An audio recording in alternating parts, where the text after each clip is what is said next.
Hi, and welcome to Resource Stage Study Hall today. This session is going to be audio basics for your school. We called it microphone testing 1, 2, 3.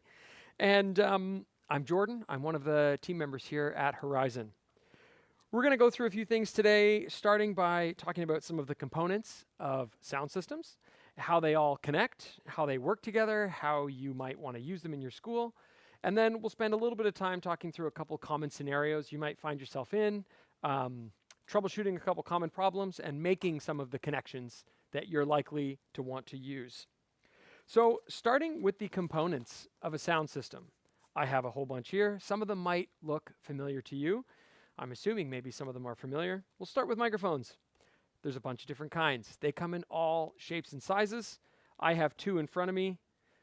One is wired. It's got a plug coming out the back. One is wireless. Microphones all might look different, but they all serve the purpose of getting a sound so that it can be amplified, picking up a sound to amplify it. Some can be handheld, some can be a headset like this. They all function slightly differently, but have some commonalities, namely that most of them are directional. The way that it's pointed is the way that it's going to pick up sound. We have mixers. I have one here in front of me. This might look like one that's in your school. They come again in all shapes and sizes with different numbers of inputs available. This is an analog mixer, which might be different from a digital mixer. They both serve the same function, although they have different options, different price points, and different feature sets. This one is fairly standard and fairly simple, I guess. It might be common to what you might see in your school. There's also speakers. I have one behind me. Which way is it? There it is. You might have speakers hanging in your school. Two most common types would be powered speakers, like this one, that has an amplifier built into it. So this is plugged into the wall to receive power. And then unpowered speakers, which require a separate amplifier. Your school might have either, or it might have a combination of both. Cables. There are a lot of cables used in sound systems, and there's a lot of different types. I've got a bunch coming into my mixer here, and I have some here just to show some of the different types of cables that you maybe have seen before. Maybe you need to put a name to that type. We'll start with a microphone cable, or an XLR cable. It has 3 little pins in it, and it connects to your mixer just like this. It's like a circle with 3 dots. Here, I'll hold that up again for the camera. There we go. That's the cable that's coming out of the back of this microphone. That's the majority of the cables that you see here. Another type is a 1/4 inch or patch cable. 1/4 inch is a reference to the size of the plug itself. It looks like that. It's very common for instruments like the back of a keyboard or a acoustic guitar with a pickup. Even to plug in a electric guitar or bass, you're going to use this kind of cable. You'll notice there's a little black stripe across there. That differentiates a TS 1/4 inch cable from a TRS 1/4 inch cable. I'll try to hold it so that you can see on the microphone there. The TS has 1 black stripe. The TRS has 2 black stripes. These plugs, these will fit into the same plug, though they can and do carry slightly different signals. So it's good to be able to tell those 2 apart. What else do I have on my list? We have a 3.5 millimeter. Again, that is a reference to the thickness of the plug. You might know that as a headphone jack. Many laptops or actually phones don't have this anymore, not that many, but most laptops or tablets or computers are going to have that kind of jack. And then there's also RCA, which commonly will have a white and red together with little ends like that. Those are some of the most common types of cables that you might see. Another common piece of equipment that you might see is a DI box. I have a few here. They come in all I mean, there's many variations. They all do something slightly different, but they all do something that's the same. And their most common function, here's another one with fewer connections on it. Their most common function is to take an incoming signal and match it to an outgoing signal that a mixer would want to receive. So a guitar, a microphone, and a keyboard all send different sorts of signals. A DI box will convert those, not a microphone, but for the guitar and the keyboard, the DI box will make sure that signal is the right type that the mixer is going to want to receive. It also converts a 1/4 inch, like that, to an XLR, like that. So coming in on the 1/4 inch, going out on the XLR, and this happens to be going around and plugged into my mixer. With all of these cables and DI boxes, oh, there's two that I didn't talk about here. This one's Bluetooth. It's a DI box that can receive a Bluetooth signal from a phone or a laptop or a tablet, any Bluetooth device. You can pair it. So you maybe have been in that situation where you pull out a mobile device and you say, how do I get this to there? I don't have any of the right plugs. The Bluetooth box can do that for you. I have another one here that has a cable coming off it. That's a headphone cable. This is a common one for connecting a laptop or a tablet. Very handy for presentations. So you might be wondering, with all of these different cable types and different DIs, why can't I just use an adapter? I've got one that'll get this size to this size, or one that'll get this size to one of those, and I can just stick all them together and mix and match. You could do that, and it might work until it might not. Adapters are opportunities for something to go wrong, for a piece to fail, and a lot of times they are not manufactured to the highest quality, and so they sometimes do fail. They're quick fixes, but using the right cable for the right job is something we highly recommend. It's sort of like saying, why can't I use a plate for cereal? You can, but you're going to get milk everywhere. It will work until it doesn't. That's kind of like using an adapter. It's good for a quick fix in a pinch. If you're camping and all you have is a plate, sure, use a plate for cereal. But a bowl is going to serve you better. That's like using the right cable for the right job. So all of these items connect to a mixer. The mixer is sort of like the hub where everything is coming to. And I'm going to talk through a couple of connections here with some of the pieces that I've got in front of me. We'll start with this microphone. This is a very common type. It's a Shure Beta 58. It's connected with an XLR cable from the back, coming out. It's going around and coming into my mixer right here at the top. There's an XLR plug that says mic right beneath it, and my mic is connected to that plug. I also have this wireless mic. It's the same sort of mic as this, but it is wireless. This microphone is paired with this receiver right here with these antennas coming out of it. Out of the back of this receiver box is an XLR cable, this same type that we've been talking about, an XLR cable that's going out and also into my mixer. This microphone and this receiver, this receiver also can work with a pack and a headset, very similar to what I'm wearing. The wireless pack is paired with this receiver, and then it comes out over the XLR cable into the mixer. And it's important to note that I have two wireless devices here, a pack and a handheld microphone, that are connected to the same receiver. They're not both on at the same time.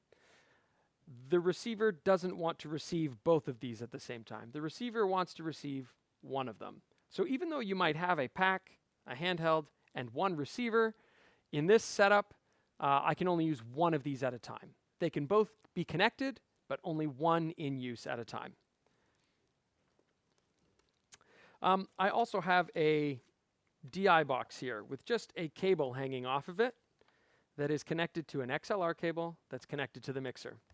This cable is a standard instrument or TS quarter-inch cable that we talked about before. And this would be how I would plug in a keyboard or a guitar or a bass guitar or a student with an instrument that has a pickup and an output. This is the most common type of connection for that sort of instrument. And then I sort of talked about the Bluetooth device already. That would be used for connecting a laptop or a mobile device. Now, I have a note here, a bonus connection that we've been asked about a couple times.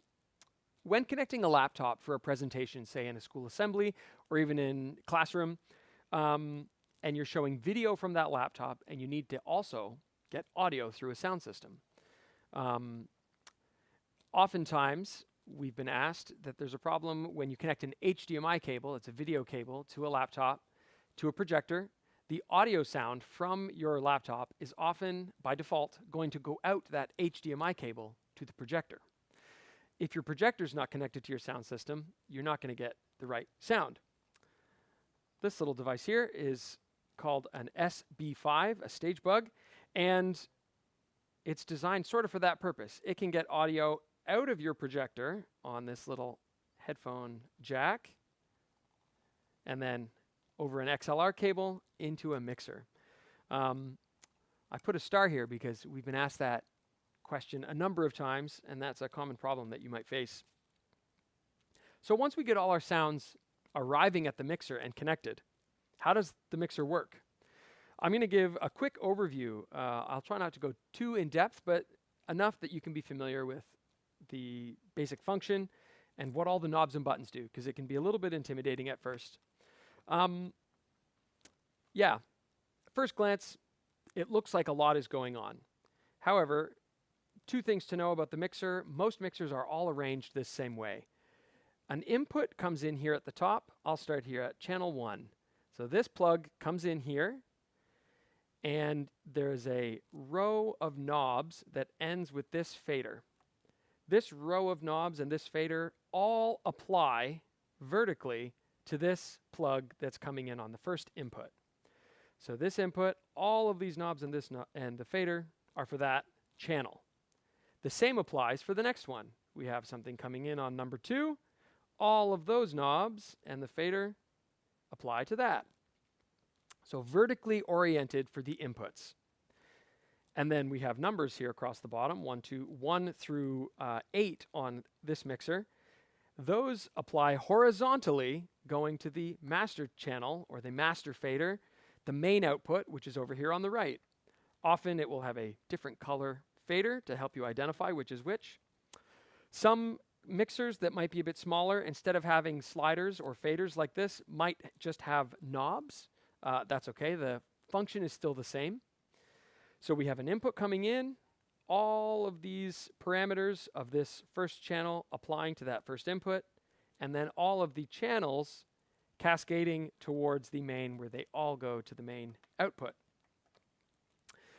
The knobs that are in each channel, you might have a different amount based on the features of your mixer, but generally speaking, they'll be arranged kind of in this order, with gain or trim at the top, and then EQ, which stands for equalizer, next. And then some mixers will have FX, or letter F, letter X, an aux, and maybe a pan, and then maybe a mute button. Ours has most of those. And gain is the first thing that applies to that input channel. And gain sets the level of the incoming signal into the mixer. I can demonstrate with this microphone so that you can hear it in action. So I'm going to turn up the output, and I'm going to raise these 2 faders. So I have my main output up, I have my channel 1 fader up, and my gain is at 0, and now I'm going to slowly raise it. It's actually not at 0. It is at its lowest setting. I'm going to raise that, and I'm going to start coming in on this microphone. Test 1, 2. I can see lights here on this side of my mixer. That's a good indication. that I'm getting signal. So gain adjusts the incoming signal. The next step here is going to be EQ, and EQ shapes the sound of the sound. Without getting too deep into it, that's a great way of thinking about it. I'll demonstrate what it can do to the sound. This might sound exaggerated, but at least you'll be able to hear what's going on. As I talk, I'm just making some adjustments, and I'm assuming that you're going to hear the sound of the sound is changing as I make these adjustments. EQ is mainly used to make a sound more pleasant, or sometimes to fix a problem that's present in the sound. I'm going to skip over the effects and the aux, as those aren't always common to every mixer, and I'm going to go down to the channel fader. We said that gain controlled the incoming level of the sound. The fader controls the amount of the sound that is going to the master, the main. So if I turn that down, the sound gets quieter. If I turn it up, the sound gets louder. The same would be true of my main fader, the main mix. The sound is going to get quieter if I pull it down. The sound's going to get louder if I push it up. The difference is that when I adjust this channel 1 fader, I'm only adjusting this channel. If I pull this main fader down, it's going to pull the volume down for everything that's connected to my mixer. So that's a quick way to tell the difference between the channel fader and the master fader. They're both ways of controlling volume. One is going to be at an individual level. One is going to be at the everything level. So with the mixer, sort of understanding some of those basics, I'm actually going to skip over gain because we just sort of did that. So I'm going to continue on. All right, so one of the things that might be helpful would be talking through some common issues or some common scenarios that you might face in your school and what to do if those arise. And the first would be what to do if you don't have sound. Everything's on, maybe everything's on, but maybe you think everything's on, but no sound is coming out when you expect there to be. Common things to do would be, one, ensure that everything is actually powered on. This mixer has a power button on it. Some of these DIs, like this one, actually require power. It's plugged in here. Powered speakers, like the one behind me, it requires power, so it has a power on-off switch. And most things that require power are going to have an indicator light to show you if it's on or off. So the first step would be check and ensure that everything is, in fact, on. Once that's done, check your cable connections. Make sure the connectors to your mixer are seated properly. Most of them will click or feel kind of snug. That's an XLR. This 1/4 inch cable requires a little bit of force, but it does click and you'll feel if it feels secure. Check your connections. If you have an adapter going between one set of audio connection to another, perhaps check that also. Check your connections, check your output connections. Sometimes they'll be on the back of your mixer. These ones are all on the top. Barring that, if I'm trying to get sound on this mic and I'm not getting any sound, make sure you're using the correct channel. So as I said, on this mixer, we have 8 channels left to right. If I don't know which channel this microphone is connected into, that could be a problem. I happen to know that it's connected to channel 1, but what if I was trying to turn up channel 4 when this is actually connected to channel 1? I'm not going to get any sound. So ensure you're reaching for the correct channel for the source that you're trying to get sound from. And then, barring that, you can confirm that the input gain is up. We talked about gain before. That's that incoming signal. If it's at its lowest setting, there's a chance not enough signal is coming in to the mixer. So ensure your device, the volume's turned up. Check your input gain, make sure it's turned up enough, and then check your channels, and then check your master. Those steps probably will help sort out a lot of issues.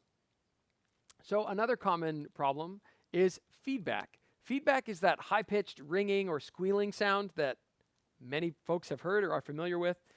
Feedback is caused when a microphone picks up the sound, its own sound, from a speaker. So if I had this microphone on and this speaker on right now, and I turned up this microphone, because the microphone is directly in front of the speaker, it's going to create what we call a feedback loop, where the sound from the microphone is being amplified through the speaker and then being picked up again through the microphone and then being amplified again, and so on and so on and so on until you get that really unpleasant, high-pitched squealing sound. That's how it happens. The causes can generally be a microphone that might be too loud, so meaning its gain, its input level might be a bit too high, or its channel level on the fader might be a bit too high, or it could be placed in not an ideal location. In this setup with a speaker behind me, this is less than ideal because I have microphones right in front of a speaker. Typically, you want microphones behind the speaker so that they do not pick up the sound coming out. This can often be a performer who might be ready to say their lines or deliver their part like this, but then they might drop their microphone like this and accidentally point it somewhere where it's picking up a speaker, and that can cause that feedback. So it might be, all the settings on the microphone might be correct, but you might need your performer or your speaker to be a little bit more careful with where they're pointing that microphone. And if it persists, you can ask the performer to move to a different part of the stage, maybe further back from the speakers, or you can reposition the mic. Another common issue in a lot of sound systems is humming or buzzing that's tough to trace down. Humming or buzzing can occur when it can occur in a few ways. The primary ways would be connecting something with the wrong sort of cable or with the wrong sort of adapter, or using, actually I'm not going to get too deep into unbalanced and balanced cables, but let's just leave it at that. Using the wrong sort of cable or not having the right sort of connector. DI boxes can be a common fix for some of those hums and buzzes. Let's say I used this cable right here that has that 3.5 millimeter headphone jack to connect my laptop directly to the mixer with these cables. These are 1/4 inch cables. So let's imagine my laptop is connected. I turn it up and I have sound, but I also have an unpleasant hum or buzz. A common fix would be to, instead of using a cable to go directly to my mixer, would be to use one of these DI boxes. And the reason is there is a little switch here that is an electrical device that removes the offending component that creates the hum. It takes that out of the circuit and it can kill the hum. And it still has that 3.5 millimeter connector for my laptop, and it has an XLR out to connect to my mixer. And this can be an effective way of getting rid of that hum or buzz in that situation. Many instruments, notably electric guitars, the instrument itself creates hum. A DI box won't sort out that issue. That's another topic to talk about, why some instruments create hum or buzz. A DI box could help a keyboard. It could help some instruments. Some instruments do hum or buzz. It's inherent in the design. So another common problem would be, what if something's too loud or too quiet? What are the ways to sort that out?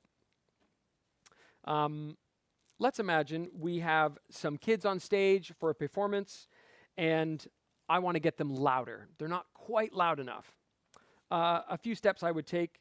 The first would be, if I'm using a microphone to pick up those performers, say it's a choir, the first step I would do is move the microphone a little bit closer to the source, closer to the group of kids that are singing. The closer you are to something, the better the pickup is going to be generally, and the louder it is going to come out. So the first step would be reposition the microphone.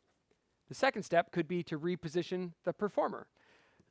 Perhaps you have a microphone that's hanging from your ceiling, a choir style mic. You can reposition your performers to move closer to where that microphone is.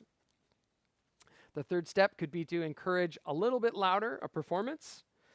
The fourth step could be to change the settings on the microphone or to change the type of microphone. The microphones I have here are common for handheld and close proximity sort of use. So I'm going to hold it and it's close to me and I'm going to talk. There are other types of microphones that are better at picking up at distance. So swapping out the microphone could be another solution. Perhaps I need to look at my notes closer. Okay, if another common volume problem could be the sound is too quiet, but everything on your mixer is high. All of the lights are flashing, all of your channel faders are up. The input gain could be up, your laptop or your phone, the volume could be up, and everything's cranked, but there's not a whole lot of sound. What do we do then?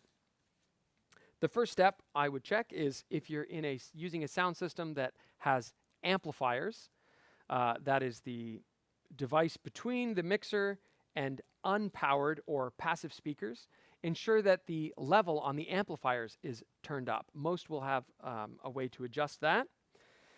They may need to be turned up a bit louder.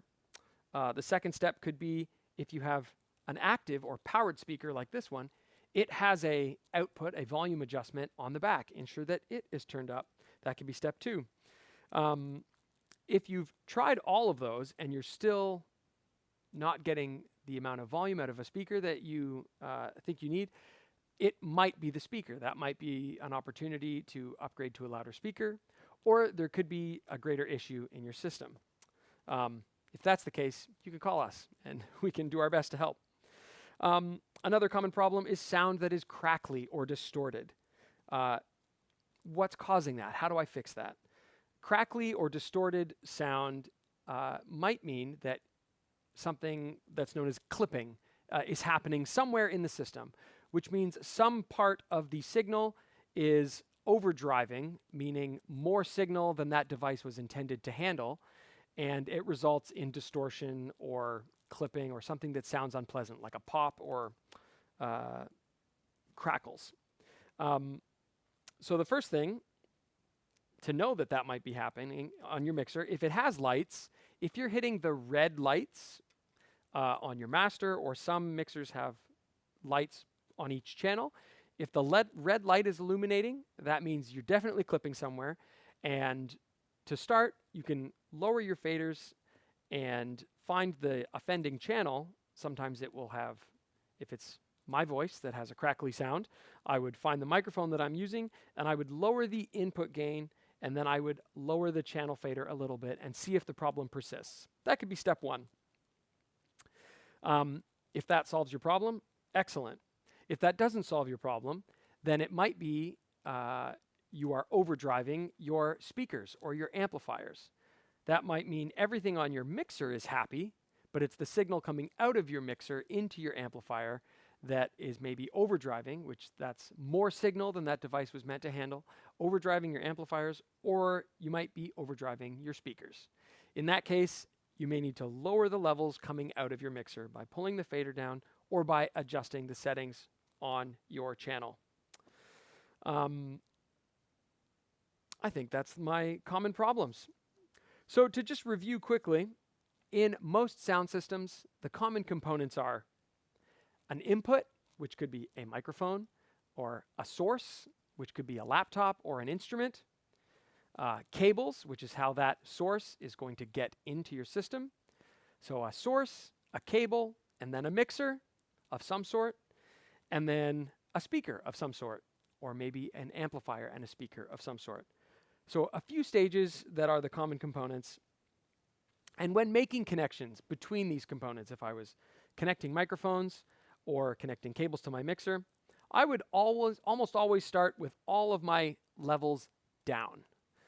Connecting cables when levels are up can result in pops or bangs, and there's the chance that it could damage some part of the system.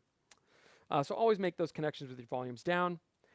When possible, we strongly recommend use the right cable for the right job.